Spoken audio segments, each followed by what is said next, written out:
is pretty much, well, not confirmed by the UFC, but confirmed by Islam Makhachev. Islam Makhachev came out and said, no, that fight's not happening. He's got lots of work to do in the welterweight division. Outside of that, I mean, Michael Chandler's ranked number 13. There's Renato Moicano at 10. There's Dan Hooker at number 8. He wouldn't be a bad stylistic matchup for Conor McGregor, but I think it's going to be like an old school throwback and something big and something that's going to blow people away. Dustin Poirier would do that. I think Jorge Masvidal would do that. And certainly a third fight with Nate Diaz, that would definitely blow the roof off. Keep going, move it, weave it.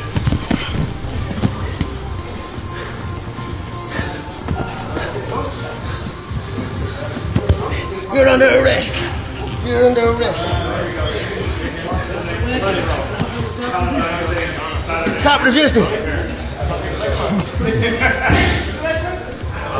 But Conor McGregor is the perfect example. Why do you think he's such a big star?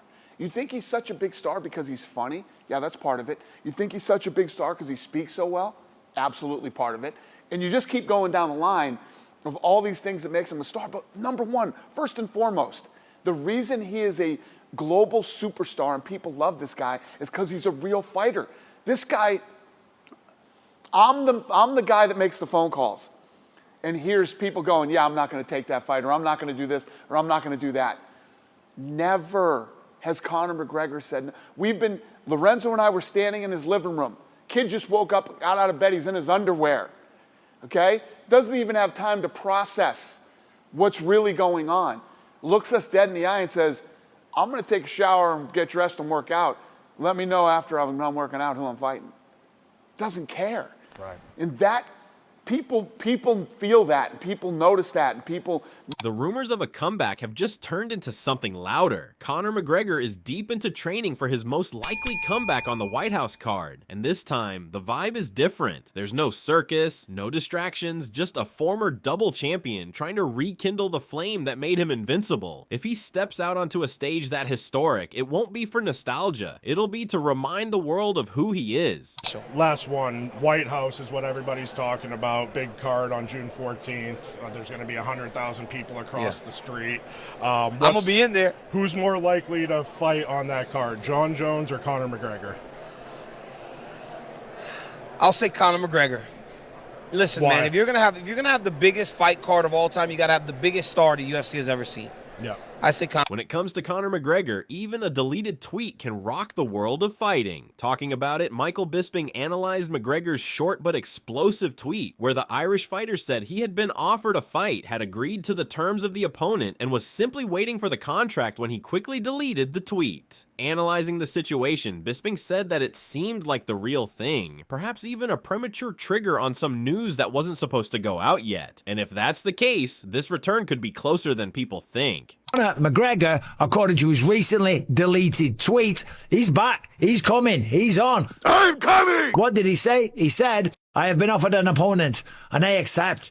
He said, I've been offered an opponent and I accept, waiting on my contract. Now that tweet recently got deleted as well.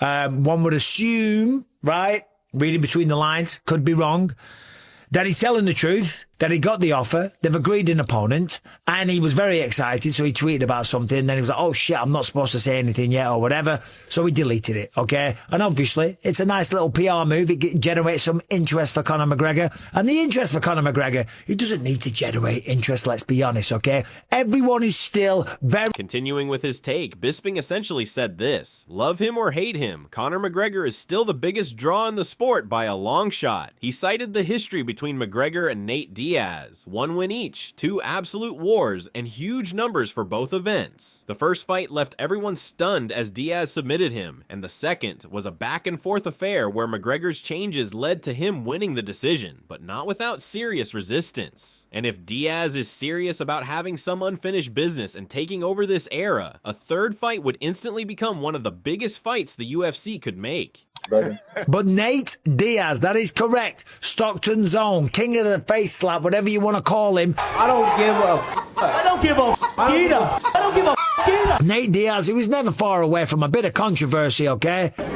He was talking recently and he said that he's coming back. He's got unfinished business. He's going to take over, that this generation of fighters, they're all crap, and he's going to come in, take over. He's got unfinished work to do. McGregor 3, I want to fight maybe Dustin Poirier if he's subject to the pussy, and then maybe Mike Perry. Let's see what happens in the future, though. And someone said, what about the White House? He's like, oh yeah, that'd be dope too. Yeah, the White House would be perfect. You're the man. Now, we've talked about this many times. Of course, Diaz and McGregor, they are one apiece. Nate Diaz shocked the world. He wasn't Surprise, mother. when he choked out Conor McGregor, and of course they fought again. Conor came back. It was another great performance. He dropped him with leg kicks. He dropped him with every left hand that he threw.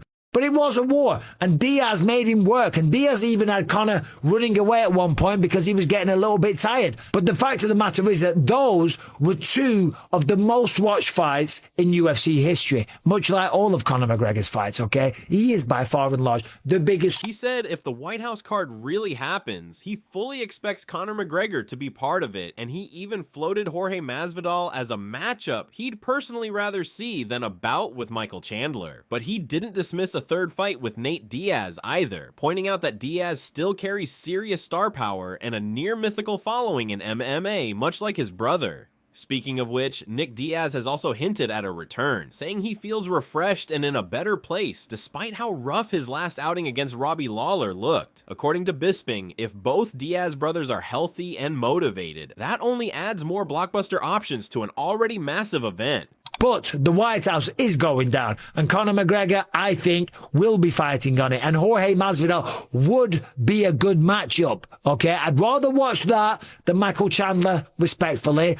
But Nate Diaz 3? Now, Nate Diaz is still a draw, right? People love Nate Diaz. He has got cult-like status in the mixed martial arts world, just like his brother. And his brother Nick, by the way, he said recently that he's going to come back as well. He said, maybe I was getting it confused. Maybe he said this new generation of fighters. He's only 42 years old. He's cleaned up his act. He's been to rehab and stuff like that. Of course, last time we saw him, it wasn't a good look. He was a little bit overweight. I think it was Robbie Lawler that he fought. But he looks clean. He looks healthy. Adding to the growing White House buzz, Daniel Cormier weighed in on the biggest question of all. Who's more likely to actually fight on that historic card? Given the choice between Jon Jones and Conor McGregor, Cormier sided with McGregor without much hesitation. His logic was straightforward. If the UFC is aiming to stage the largest event it has ever promoted, especially one expected to draw an enormous crowd on June 14th, you build it around the biggest star the company has ever had. And in his eyes, that star is McGregor. For fans, that means the anticipation isn't just hype, but it's a near guaranteed spectacle. Last one, White House is what everybody's talking about. Big card on June 14th. There's going to be 100,000 people across the street. I'm going to be in there. Who's more likely to fight on that card, Jon Jones or Conor McGregor? I'll say Conor McGregor. Listen, Why? man, if you're gonna have the biggest fight card of all time, you gotta have the biggest star the UFC has ever seen.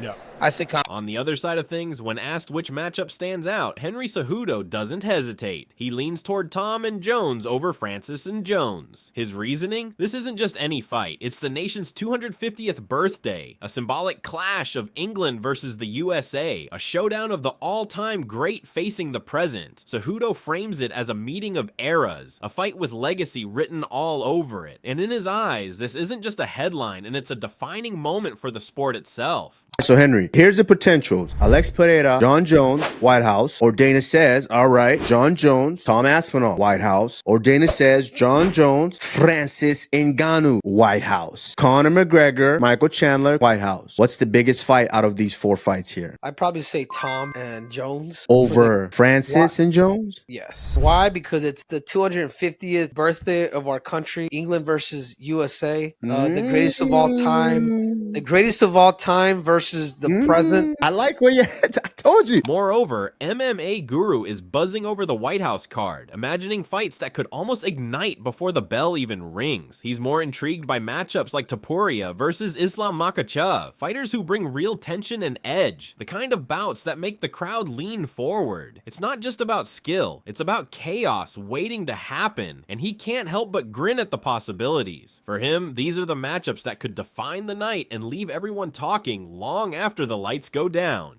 Funny. Islam and Arman could be good. Oh yeah, but I don't think there'd be too much bad blood between them. I'd want to see like a Topuria Makachev on. Oh, that'd be good too. They'd have to be separated. They'd be pushing matches. They'd almost get into a scrap. You know what I mean? Look at these massive ideas. Fucking yeah, he's like, God damn it, someone. And then we have Islam Makhachev, who is making it clear he wants the White House spotlight and he wants it soon. For him, it's more than just another fight. It's a chance to make history on a stage that comes once in a lifetime. He's ready, focused, and hungry, but the big question still hangs in the air. Who will step up to face him? With his opponent still a mystery, the intrigue is building, and fans are left imagining every possible showdown. One thing is certain, when Makhachev finally hits that octagon, it won't be just a fight, it will be a statement. If somebody wants, let's do it. I tell them I will be ready soon. If White House, of course I want to be in White House because there may be one and only we will make the fighting in White House. I want to be in history. Now I am already make good money, which one I enough for my family, you know. And now I have everything before. It's also not coming in my dream, you know. Now I just ready, you know. I training every day, still hungry, still fighting, still want to be champion. However, John Anik offered a slightly different take on the White House card. While he's excited to see Conor McGregor back, he questions some of the rumored matchups, like a bout with Michael Chandler, which, though flashy and attention-grabbing, wouldn't carry much significance in the lightweight division, and could even be at a catchweight. For Anik, the real appeal lies in potential showdowns with fighters like Nate Diaz or Mauricio Ruffy bouts that would truly test McGregor and bring serious stakes inside the octagon. On the other hand, Luke Thomas says the White House UFC event could easily become the most watched card ever. He points out that the sheer uniqueness of the venue and matchups already makes it stand out, but the real game changer is the broadcast plan. With CBS and Paramount Plus simulcasting the card, fans won't face any paywalls, meaning the event could reach audiences far beyond the usual UFC base. Thomas sees this as a rare moment where timing, platform, and spectacle all align, creating the perfect storm for massive viewership. If everything clicks, he believes this could be more than just a fight card. It could be a cultural event that people talk about for years. Interesting, Dana White said this week that he thinks the UFC White House event will be the most watched event. And on the surface of it, that seems like a plausible claim. I mean, just sort of, again, given the unusualness of it, could it be that case? Plus, if they're going to be simulcasting on linear television through CBS as well as Paramount Plus, so now you're not behind any kind of a paywall, that certainly could make an enormous difference. I think it is absolutely on. Thomas breaks it down. Hardcore fight fans will tune in no matter what, but to pull in casual viewers, smart matchmaking is key. He points out that you can't just stack the card with unknowns and expect record-breaking numbers. The fights themselves need to feel meaningful. Factor in the White House setting, the spectacle, and even the unpredictable elements like the weather. And he believes that with the right mix, this event has the potential to not just succeed, but make a huge splash in UFC history. For Thomas, it's the combination of compelling matchups and the unique stage that could turn this from just another fight card into a cultural moment. The table. However, I will just come down to a couple of factors. Number one, for fight fans, I mean, fight fans aren't going to skip it. Fight fans won't even skip, the average, or hardcore fight fans, I should say, won't even skip, an event at the Apex. But to get the casual fan, I do think that some level of matchmaking will matter here, some level of it, right? I mean, they couldn't just put nobodies on that card and then have it there and it would be the biggest event in UFC history. I don't think that's quite right. However, with the right kind of matchmaking and good luck with the weather and all that kind of stuff, I think it could go. So the word is out. Conor McGregor is locked in for the White House card. And now the biggest question on everyone's mind is, who will he actually face? Rumors are swirling, names are flying, and while Michael Chandler gets attention for the spectacle, many fans are holding out for a matchup that really tests Conor's skills, like Nate Diaz or Mauricio Ruffy. Could it be a surprising pick, a high-stakes clash that nobody sees coming? Only time will tell, but one thing is certain, the octagon is about to light up. Drop your predictions in the comments and let us know who you think will step up to face the Notorious.